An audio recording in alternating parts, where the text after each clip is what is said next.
Well, I'm in the beautiful state of Florida today while Frisco is freezing over, Dallas is freezing.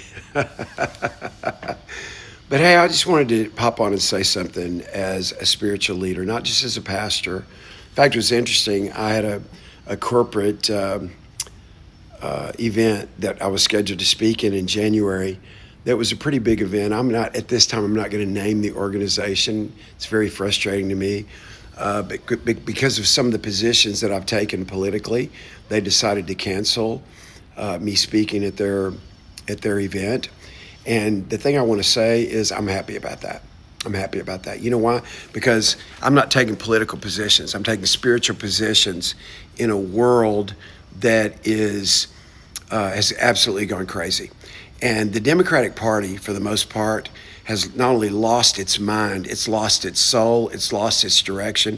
You can go back to the quote-unquote golden years of the Democratic Party, really all the way from John F. Kennedy, and more recently in the 90s, Bill Clinton, and then in the 2000s, 2008, through really 2016, the Obama era, which it's untold.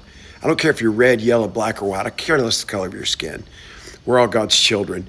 But the bottom line is Obama did more harm to our country than any president in history. He did more harm to the American way of life because he wasn't for black people. He wasn't trying to and so many black people were so excited. First black president, blah, blah, blah, blah, blah, blah. Well, he did nothing for you. Go look at the record. Trump has done way more for the black colleges. He's done way more for black people than Obama did in his 8 years in power. And here's what Obama did do for the transgender ideology to be forwarded through public schools, through education, through college. Very ruinous for our country. And for,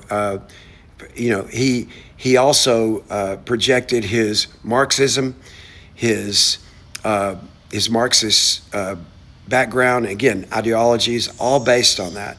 And so anyway, I just wanted to pop on today. I'm not here to just slam Obama or whatever, but I'm here to tell you we're living in a post-Obama era that Obama has very much influenced with the Biden administration in the last 4 years. Can you imagine if Kamala had become president?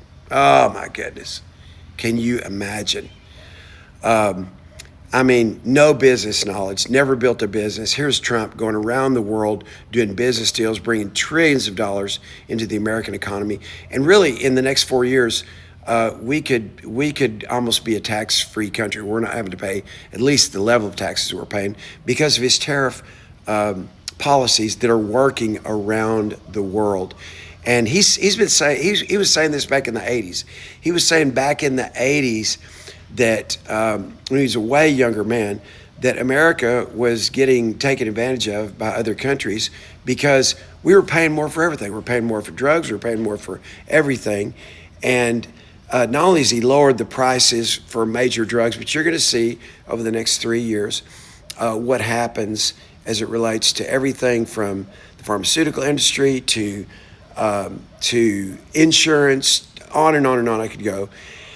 But what I wanted to address today specifically is the thing that's happening in Minnesota. And I'm very troubled by it. I stay troubled by it because, again, the Democratic Party has gone insane. They've not only lost their mind, they've lost their soul. There is no God. There is no morals. There is no law. They let criminals run free.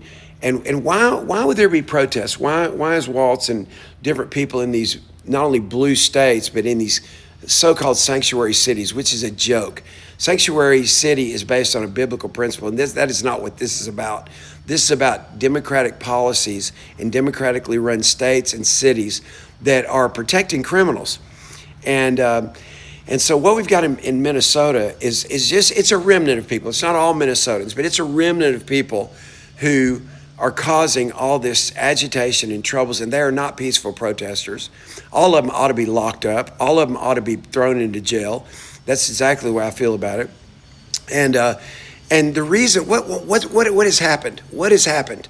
Why did the Democrats change the policies from what Clinton said, from what Obama? Go look at what Clinton said, what Obama said about immigration, and then look at what's happening, and even Bush during the Bush administration, and all the deportations that have happened. No protests, but look at what's happening right now. You know why? Because the Democrats have figured out that they can get votes, millions of votes, from illegal immigrants. They want to give them voting rights. They want to give them free money, for free room and board. Again, that's what happened in crazy New York, which is now led by a Democrat socialist. That's right, Marxist, Democrat, Muslim socialist. So like that, it's the worst of the worst that could happen in the United States of America, and so why would the Democrats want this? Because they can't get American voters. People that are truly Americans are not going to vote Democrat.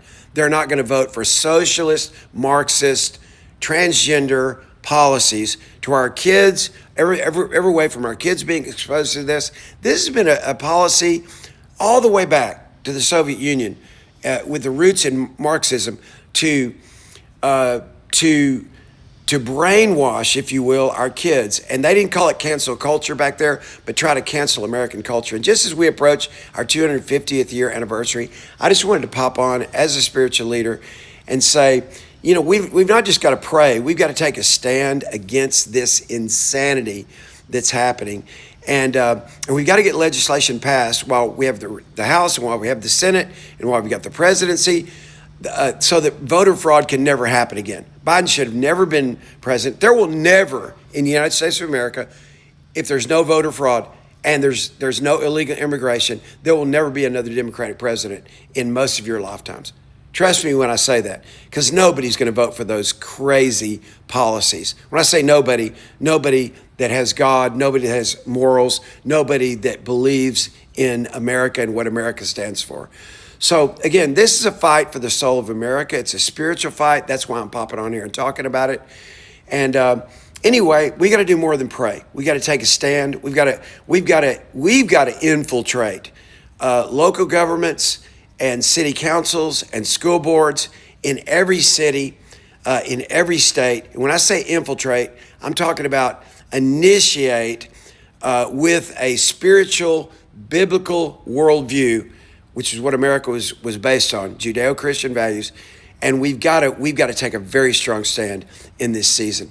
I'm praying for Minnesota, but more than that, I'm just praying that evil will be overthrown with righteousness. And so anyway, that's my take on today. I just keep seeing this on the news, and just thank God for our current administration. Thank God for a president that's helping to shape the world and putting America first again. Man, so much I could say about it, even his time in Davos and the positions that he's taken and asserting America as the lead country in the world, which we are, which we always should have been, but we're back. We're back. Love y'all. Hope you have a great day. Praying for all of our friends in Frisco. Watch us online tomorrow. I got a great message for you at Elevate Life Church. God bless.